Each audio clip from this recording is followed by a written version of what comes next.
We just received a breaking news today. Another Conservative Party member just crossed the line to the Liberal Party of Canada. This is a really serious problem that Pierre Poilievre does not want to recognize.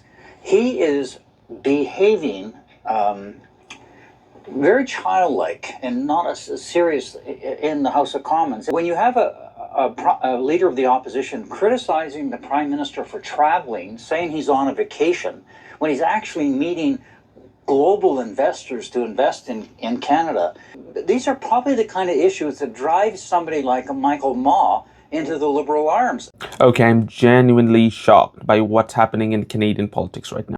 But if you genuinely ask me, it was supposed to happen. For example, the current Conservative Party has been very divisive. You have to admit, all of their rhetorics, all of their stories, or all of their statements involve how Canada is apparently breaking down, how Canada is poorly performing compared to other G7 countries, which most of the time are utter lies, because statistics says otherwise. But it doesn't matter. In Parliament, when you're in front of the TV, when you're in front of the media, whatever you talk, whatever you give statements, this gets broadcasted to millions of Canadians, right? The question that you should ask as Canadians is that, why is the Conservative Party of Canada doing this? Are they just anti-Liberal Party, or are they the official opposition party of Canada? Because these two terms have differences, right?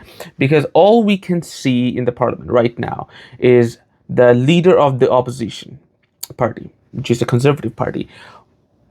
Whatever the Liberal government says or does, they oppose it without giving any practical solution to it. And before the election of 2025, this has been a very successful campaign for the Conservative Party. But as Donald Trump arrived into the scene, and as different economic factors started to arise in front of Canadians, and when people started to appreciate the steps taken by the Liberal Party, even after that, even after most of the Canadians were appreciating how these steps were very, very serious and are genuinely thought out in order to progress the interests of Canada, the Conservative Party were still not appreciating it or acknowledging those facts. But different members of this party started to go on a campaign trying to instigate this fear inside Canadians